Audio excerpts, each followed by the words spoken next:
ఆంధ్రప్రదేశ్ రాష్ట్రానికి ఏపీ విపత్తుల నిర్వహణ సంస్థ రెయిన్ అలర్ట్ ఇచ్చింది. శుక్రవారం రాష్ట్రంలోని పలు ప్రాంతాలలో మోస్తరు నుంచి భారీ వర్షాలు కురిసే అవకాశం ఉంది అని ఏపీ విపత్తుల నిర్వహణ సంస్థ ఎండీ ప్రఖర్ జైన్ తెలిపారు. ఈ మేరకు గురువారం ఓ ప్రకటన విడుదల చేశారు. కర్ణాటక నుంచి దక్షిణ బంగాళాఖాతం మధ్య ప్రాంతాల వరకు, దక్షిణ ఇంటీరియర్ కర్ణాటక, దక్షిణ రాయలసీమ, ఉత్తర తమిళనాడు మీదుగా ద్రోణి విస్తరించి ఉంది అని ఏపీ విపత్తుల నిర్వహణ సంస్థ తెలిపింది. దీని ప్రభావంతో రాయలసీమలోని పలు ప్రాంతాలలో పిడుగులతో కూడిన వర్షం కురిసే అవకాశం ఉందని ఏపీ విపత్తుల నిర్వహణ సంస్థ ఎండీ ప్రఖర్ జైన్ తెలిపారు.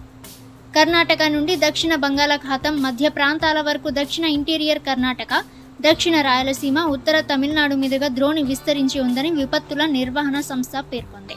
దీని ప్రభావంతో శుక్రవారం రాయలసీమలో పిడుగులతో కూడిన మోస్తరు నుంచి భారీ వర్షాలు కురిసే అవకాశం ఉంది అని ఏపీ విపత్తుల నిర్వహణ సంస్థ ఎండీ ప్రఖర్ జైన్ పేర్కొన్నారు. ద్రోణి ప్రభావంతో ఉత్తరాంధ్రలో తేలికపాటి నుంచి మోస్తరు వర్షాలు కురిసే అవకాశం ఉందని ఏపీ విపత్తుల నిర్వహణ సంస్థ ఎండీ ప్రఖర్ జైన్ వెల్లడించారు. ముఖ్యంగా పార్వతీపురం, మన్యం, అల్లూరి సీతారామరాజు జిల్లాలలో తేలికపాటి నుంచి మోస్తరు వర్షాలు కురిసే అవకాశం ఉందని తెలిపారు. అలాగే పల్నాడు, ప్రకాశం, నెల్లూరు జిల్లాల్లో తేలికపాటి నుంచి మోస్తరు వర్షాలు కురిసే అవకాశం ఉందని వెల్లడించారు. పిడుగుపాటు పట్ల అప్రమత్తంగా ఉండాలని ఏపీ విపత్తుల నిర్వహణ సంస్థ ఎండీ ప్రఖర్ జైన్ వెల్లడించారు. ఇకపోతే భారీ వర్షాలు పడే అవకాశం ఉన్న నేపథ్యంలో వర్షాలు కురిసే సమయంలో బహిరంగ ప్రదేశాలలో ఉండవద్దని, పాతబడిన భవనాలు, చెట్ల కింద నిల్చోవద్దని ఏపీ విపత్తుల నిర్వహణ సంస్థ ఎండీ ప్రఖర్ జైన్ సూచించారు. ఇక తెలంగాణ విషయానికొస్తే హైదరాబాద్తో పాటు రాష్ట్రంలో భారీ వర్షాల నేపథ్యంలో అధికారులు అప్రమత్తంగా ఉండాలని సీఎం రేవంత్ రెడ్డి ఆదేశాలు జారీ చేశారు. రానున్న 2 రోజులు వర్షాలు ఉంటాయనే సమాచారం ఉందన్నారు. ఈ నేపథ్యంలో కలెక్టర్లు జిల్లాల్లోని అన్ని విభాగాలతో సమన్వయం చేసుకోవాలన్నారు. ఎప్పటికప్పుడు పరిస్థితిని సమీక్షించి తగు నిర్ణయాలు తీసుకోవాలని సీఎం ఆదేశించారు. హైదరాబాద్లో పలు ప్రాంతాల్లో అర్ధరాత్రి వరకు భారీ వర్ష సూచన ఉందన్నారు.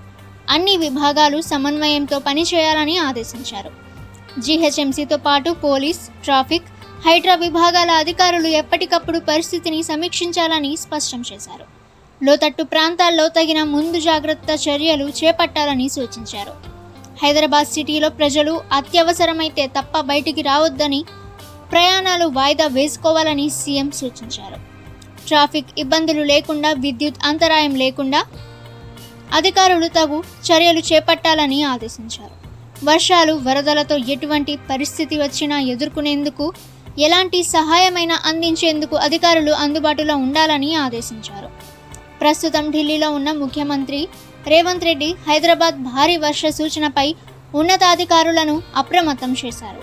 సిఎస్, డీజీపీతో పాటు జీహెచ్ఎంసీ కమిషనర్, హైడ్రా కమిషనర్, విద్యుత్ విభాగం అధికారులకు ఫోన్ చేసి మాట్లాడారు.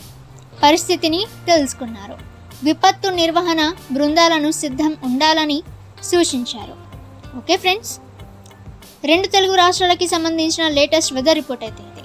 ఇక మీరు ప్రతిరోజు లేటెస్ట్ వెదర్ రిపోర్ట్ తెలుసుకోవాలి అనుకుంటే ద ప్రైమ్ కంటెంట్ యూట్యూబ్ ఛానల్ని సబ్స్క్రైబ్ చేసుకోండి. వీడియో నచ్చితే వీడియోని లైక్ చేయండి. ఈ సమాచారాన్ని మీ ఫ్రెండ్స్ అండ్ ఫ్యామిలీ అందరికీ కూడా షేర్ చేయండి. ఇక నెక్స్ట్ వీడియోలో కలుసుకుందాము.